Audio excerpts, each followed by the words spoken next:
Astrology में विश्वास की क्या इंपॉर्टेंस है जी। और विश्वास के क्या पैरामीटर्स हैं, क्योंकि इंसान कहीं ना कहीं नकारात्मक ऊर्जा में फंस जाता है, नेगेटिविटी में फंस जाता है, अंधविश्वास में फंस जाता है जब हम विश्वास की बात करते हैं। बिल्कुल ठीक।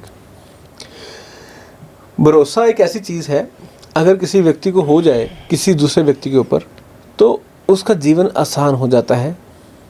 अगर भरोसा टूट जाए तो उसका रास्ता खुल जाता है हॉस्पिटल का, दवाइयों का, डिप्रेशन का, एंजाइटी का। भरोसा सबसे बड़ी चीज़ है। भगवान का दूसरा नाम है भगत। भगत के बिना भगवान भी नहीं है।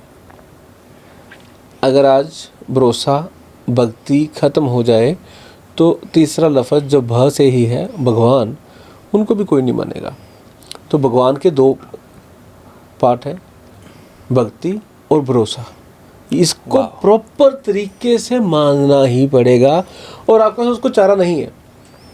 You have to trust on your self first, then on God. पहले अपने पे विश्वास करो, फिर भगवान पे विश्वास करो, वरना आप सुबह का उगता सूर्य नहीं देख पाओगे।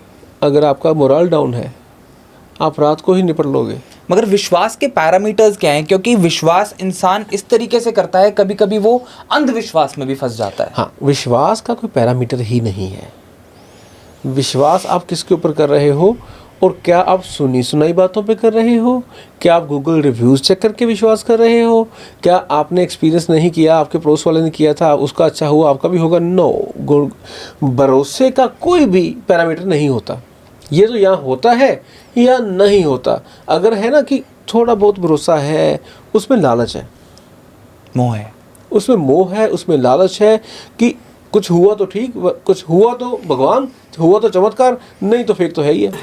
वो उसमें आपका लालच है, उसमें आपका भरोसा नहीं है। आपको भी भरोसा नहीं है क्योंकि आपने भरोसे किए बहुत हैं और आपकी उम्मीदें ज़्यादा थी। आपने कानून नहीं फॉलो करे भरोसा करने के बाद। वाह। और कानूनों की जब हम बात करते हैं तो कानून इज इक्वल्स टू सिद्धांत। सिद्धांत।